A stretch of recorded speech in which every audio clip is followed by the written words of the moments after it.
Our gospel reading is from the Gospel of Matthew this week, Matthew 14:22 to 33. It continues our reading from the last 2 weeks.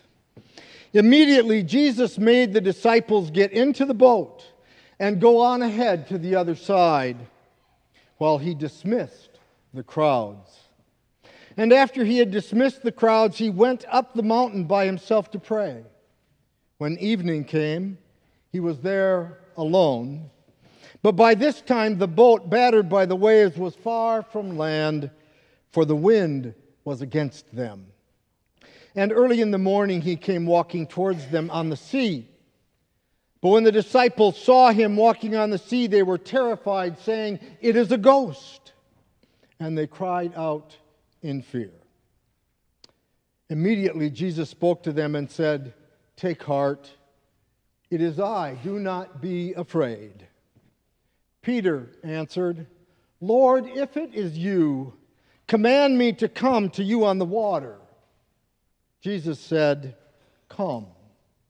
So Peter got out of the boat, started walking on the water, and came toward Jesus.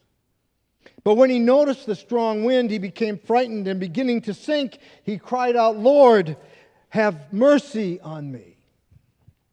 Jesus immediately reached out his hand and caught him, saying to him, "You of little faith, why did you doubt?"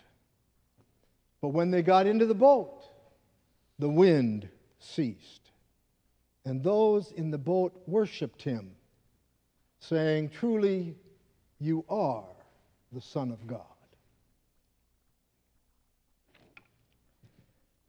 As I said before we read, our story continues on from the last 2 weeks. If you remember, 2 weeks ago, Jesus found out that John the Baptist had died, been killed, been beheaded. And in response, Jesus had wanted to get away and go up to the mountains. Before he could get there, a crowd gathered. And so Jesus, having compassion on them, stayed with them,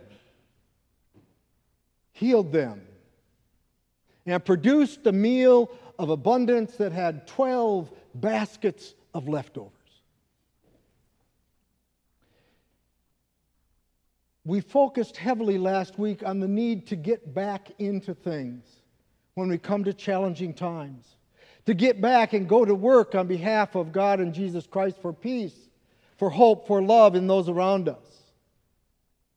But there is a need in all of us to be alone, to have time with ourselves for prayer and reflection. And Jesus was no different.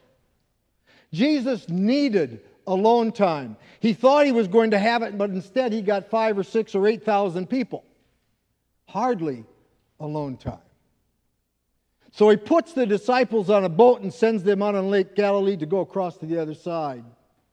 He dismisses the crowds, and then he goes off by himself to pray. I imagine his heart was still broken from the news that John the Baptist had been beheaded.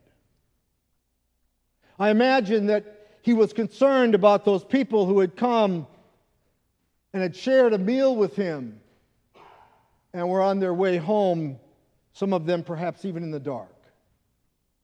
I imagine he was concerned for the disciples who were with him day after day after day. And I imagine that he could see the storm brewing, the clouds coming together, the wind picking up, and knowing for certain that the boat was being tossed to and fro by the waves. When Jesus has prayed, he goes down to the shore and heads to the boat. Aren't our lives like that?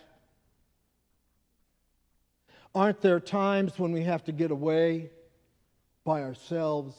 Even having our life's partner would be too much. We need to think deep inside us. It might be to determine the direction to go. It might be to determine a major in college. It might be a decision to be made about retirement or about a job opportunity or about a child that you're hoping will be yours. And it's not the kind of thing that anybody else can give you help. It's the kind of thing you have to figure out for yourself. The disciples are in the boat. The boat has always been used as an image of the church. You know how many churches have arches and they look up, it looks like the bow of a boat up there? Yeah, this looks more like the ark with a flat bottom. Church is supposed to be a safe place. It's supposed to be the place that we go to get out of the storm, but here the boat is in the storm. And they see a phantom, a ghost, an apparition coming toward them. I don't know about you, but that would scare my socks off. And they're frightened, they're terrified. And Jesus is able to sense them and give them the assurance that it's Him. Don't be afraid. How often have we wanted to hear those words spoken to us? Don't be afraid. You can do this. Don't be afraid. You can take this on. Others will join you and help you. Don't be afraid. Peter is so inspired by Jesus saying, don't be afraid, that he says, I want to walk on the water too. Let me out of the boat. Let me come to you. And Jesus says what Jesus always says. Come. Does he ever say, nah, I don't want anything to do with you? Does he ever say, get out of here? You are not my concern. Well, Jesus says, come. And Peter gets up out of the boat. And with his singular focus on his Savior, with his singular focus on Jesus, he begins to walk towards Him. That's our problem, isn't it? We have trouble finding that singular focus. There is so much going on in our lives. We get so distracted. It's so confusing. Should I do this? Should I do that? How can God be causing this in my life? What do I do next? And Peter becomes aware of the chaos that is going on around him. Just like we lose focus, Peter lost focus. And just as we sometimes feel like we are drowning and gasping for air, Peter is sinking faster than a rock. And Jesus, just as He had fed 5,000, 6,000, 7,000 earlier, the day before, Jesus reaches out His hand and takes a hold of Peter and lifts him back in the boat. And when they get in the boat, the sea is calm.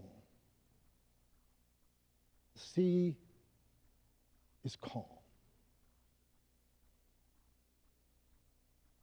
And in that calmness, the disciples say, truly, you are the Son of God. Not in the storm, not in Jesus walking on the water, not in Peter getting out of the boat, but in the calm of when Jesus entered their lives, figuratively, calm and peace in the midst of the storm, so that the storm disappears from our consciousness. And the way before us is more clear. But we wouldn't have this story if Peter hadn't gotten out of the boat. If he hadn't gotten out of the boat and had that singular focus on his need to have Jesus in his life, to answer Jesus' invitation to come, You do know, of course, that invitation is to every one of us. Just like we're all part of one body. Weren't you amazed that it took 5 people to be that one character? Friends, it takes all of us to be the church. And we have to move and work in the same way that they were moving and working. If the arms come off, we're pretty useless. If the head comes off, we are really useless. And who wants to just see a couple of legs walking around? It takes all of us to be the church. And Jesus says, come. And Peter got out of the boat.